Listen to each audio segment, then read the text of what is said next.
Laissez-moi vous raconter une histoire qui m'est arrivée récemment à l'urgence. J'ai vu une patiente de 14 mois qui se présentait avec un épisode de diarrhée puis quelques épisodes de vomissement. La maman décrivait aussi des douleurs abdominales qu'elle avait un peu de difficulté à caractériser plus que ça. Donc, je me disais, ça doit être une gastroentérite, on va lui donner du Pédialyte, de l'eau dans le citron, on va l'observer. Mais je me suis dit, avant de faire tout ça, je vais prendre ma sonde d'échographie puis je vais vérifier s'il ne pourrait pas y avoir une invagination à cause de l'âge, mais aussi à cause du contexte de douleur que la maman décrivait comme étant on and off. Donc, j'ai pris la sonde d'échographie linéaire, puis j'ai regardé si on pouvait trouver le signe classique de l'invagination.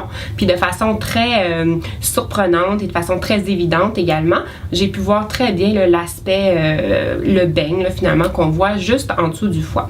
Donc, si vous voulez comme moi utiliser l'échographie pour diagnostiquer une invagination, c'est relativement facile. Il faut prendre la sonde linéaire, il faut commencer à la fosse iliaque droite, puis faire l'échographie en montant vers l'hypocondre droit. Puis habituellement, vous allez trouver l'invagination juste sous le foie dans cette région-là. Si jamais vous ne la trouvez pas à cet endroit-là, vous continuez de regarder tout le long du cadre colique, c'est-à-dire en transverse, puis ensuite en descendant du côté gauche pour bien évaluer tout le côlon dans son entier.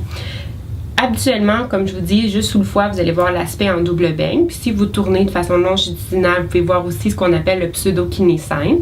Je vous invite à aller voir des images. Je vous invite aussi à regarder les échographies que vous demandez à vos radiologistes de faire. Quand elles sont positives, vous allez pouvoir voir des images, vous les mettre dans l'œil, puis après ça, être capable de répéter les échographies. Puis surtout, je vous invite à pratiquer, parce que c'est vraiment en pratiquant, puis en essayant de les trouver, que vous allez augmenter votre efficacité, vous allez augmenter le nombre de fois que vous êtes capable de diagnostiquer l'invagination. Ça va pouvoir vous aider dans certaines situations.